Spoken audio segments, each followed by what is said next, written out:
Hi. Uh, so this is a continuation video with respect to the last one, where I've given a small introduction for the addition subtraction of binary numbers, arithmetic operations of binary numbers, I would say. So we have seen all these things, how addition happens, how do we cascade different or n number of single bit adders or full adders and all that. And we also saw that how do we combine those n bit adders together to make a k n bit adders, so we can add multiple bits here together. So that's a speciality that we have seen, right? And then we spoke about n bit subtractor also. Then we have spoken about n bit adder subtractor combined, having a very small change with respect to the single bit operation, which can help us in deciding whether it is a addition or a subtraction operation, right? So we saw that. And then we also saw that what would be the computing time for any addition operations, so there's with sum and carry. And we also saw that how is this actually cascaded with respect to a cascade of a system, that how things happen, right? So let us speak about fast addition. Fast addition means instead of spending so much of time there, maybe like a 1 bit of time with respect to the sum and a 2-gate time delay for the carry, so why don't we do it in a quicker way? Because when we saw that with respect to the addition of 4-bit adders, we need 8-gate delays to get the complete output. Maybe it is sum and carry together. Complete output will be obtained only after 8-gate delays. Can we reduce? Can we make it a bit quick or fast enough that it can produce the output in just like 3 or 4-gate delays? It's just a point. So when you ask that question, yes, we can do that. So for that, let us understand what we are going to do here. And this video or this part will explain you how we are able to achieve this fast addition or fast operation, right? So we all know the equation, right? Sum is given by x XOR y XOR c, and the carry is given with and then the OR operation, right? So with respect to this status, if you observe, can we write this equation in a very small different change? Yes. What is the change? If you observe, we have ci to be common here with respect to obtaining a ci plus 1. So if I combine them, I get something like this. So can I rewrite it in a different way? Yes, we can do it, because x and y are the two inputs that are dependent or that are actually giving us the output, that is sum. So we are mostly concentrated on sum, right? So that's why. So we are trying to change them, and we replace these operations, that is x and y multiplied and x and y added, by two different operations, that is gi and pi individually. What is gi and pi? Gi is nothing but the generator function, and pi is nothing but the propagate function. Okay. And if you ask, so aren't there be any delay with respect to these operations? Because we are trying to do two different operations here. We are doing multiplication here, and then we are doing addition here. What we call it as, like, this is the AND gate, this is the OR gate, and then I have an AND gate again here, and then together one more OR gate. Is it not consuming time, extra time here? Is it not taking more than the whatever gate delays that we found for the earlier one? No. So to understand it in a better way, you should look at these things in the next slide. So here we look at it, and we call this method as carry look ahead adder. So what is this carry look ahead adder? If you observe this, the equation, you all can observe this equation, right? So this is the equation we have. Let us go ahead and write it for a small change, the delayed version of the operation, the previous carry bit. When I write that, I can write this equation like this, because it is only dependent on the previous bits to generate the current carry bit. So that is the equation. So if that is right, writing ci plus 1 is not wrong, right? This is okay there. So I have replaced that ci by this equation, and I have got this equation. It's fine. Okay then. So let's continue. Can we replace this also? Yeah, we can do it. If this comes. And then we go on in replacing these carry bits by its previous expressions. Then we get an equation almost like this. This is the final equation that we will be obtaining. So what's happening here? If you observe, in any addition or subtraction operation, what we do is we give all the bits at a time. Am I right? It is not like I'll give only the first bit once, LSB once, after carrying everything, and then only I'll give the next bit for the operation. It's not like that. All the bits are given, but the addition can only give you a particular or perfect answer only when the carry of the previous bit is generated, right? So here also the same thing is happening. If you observe here, G, I, and Pi or any other positions with respect to its character, G and P has got their internal equations that are written by using X and Y only. So G and P are not dependent on the carry bit. Am I right?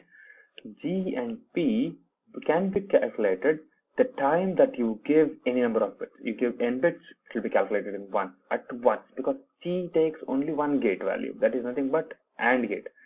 P takes only one gate value, that is nothing but OR gate. Other things will not worry about it. So we all can calculate the G and P values in one gate delay. Am I right? So that's what we are observing here. How it becomes fast. So we are able to calculate P and Gi in one gate delay, whereas to do the AND operations, because we have got here multiple AND operations, these are AND operations.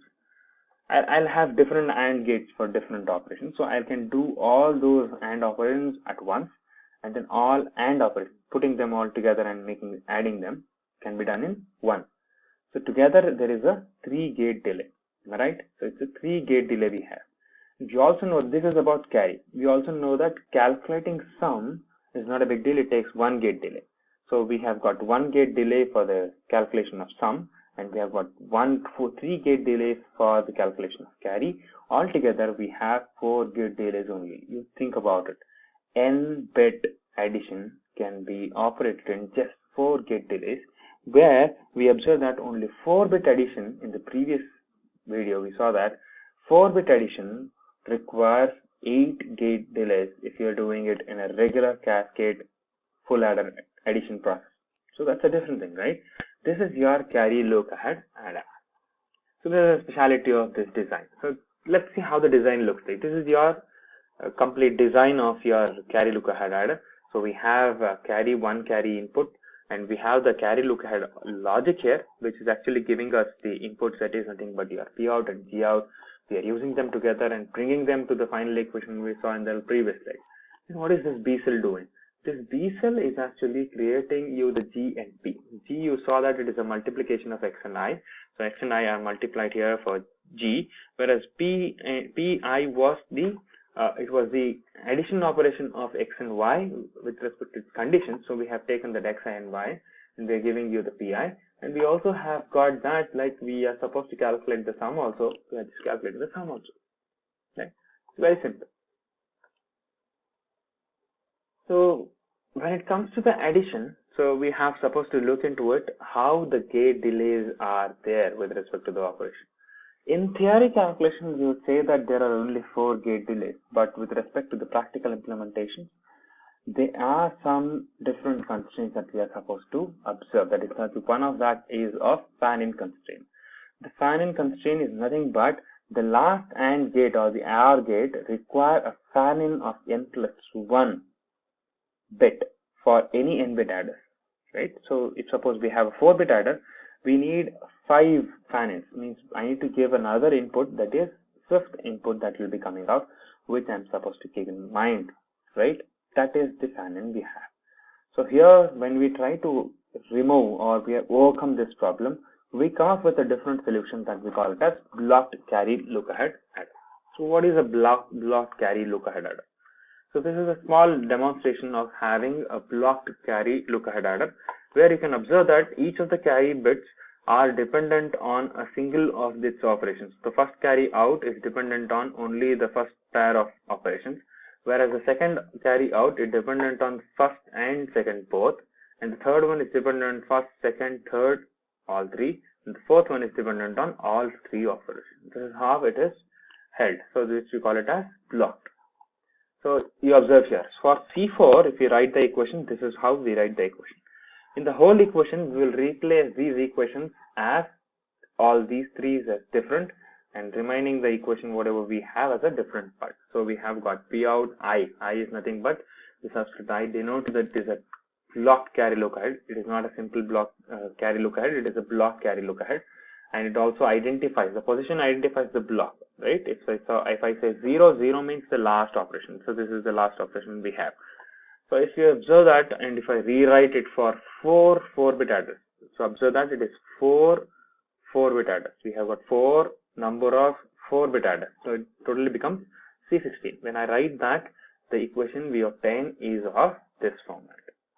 Right here we have got I. Wherever you find this I represents that it is a it's a blocked look ahead adder, and it tells you the block at which the it is considered. Right. This is the speciality of block carry look ahead adder. So if I write the diagram, and the block carry look ahead adder looks something like this. So we have got every time we have a 4-bit adder, we are trying to have 4 bits of Y, 4 bits of X, and we are trying to add them together, and we get some output, and they are combined together one after the other, and we bring in a combination of it and producing an efficient efficient way of giving out the output. And here if you observe that both GI and PI, it takes 1 gate delay, that's all, but PI to combine together, it takes 2 gate delay, and 3 GI after it comes after 3 gate delay. So therefore the problem with completing the overall operation, we get 5 gate delay. So this is one of the things that we can have with respect to one small delay, but we can also solve the problem of having a fan-in problem which we saw in the earlier. So this is one of the easiest solutions that we are able to get at. So the complete operation with respect to sum, yeah, we are supposed to worry about sum also. The sum is available only after 8 gate delay, because we have got 5 delay for the calculation of carry, and all the carry bits are supposed to be considered because we are giving back the carry here. If you observe here, we are giving back the carry every time. So it is dependent on, the sum is dependent on carry. Therefore, there is a gate delay of 3 more, because 1 here, 2 here, 3 here, right? I showed you 1, this is 2, this is 3 delay that we have. So altogether there are 3 gate delays we have. Totally sum was obtained after 8 gate delays. So this we have to worry about, right? So here the change is that the earlier 4-bit carry look ahead adder, the sum was available only with 3 gate delays, but here it is taking 8 gate delays. So this is the things about block carry look ahead adder, and I hope you have understood something, and thank you for watching. In the next video I'll be speaking completely about the multiplier and the divider, and many things to come on, wherein we will be speaking something more about different arithmetic and logical operations that are happening in a computer, how it's going to work, how it's the fast multiplication and division kind things of the things are working, and I will try to give you a different kind of demonstration with respect to those operations. Thank you for watching. Don't forget to subscribe to the channel for more videos.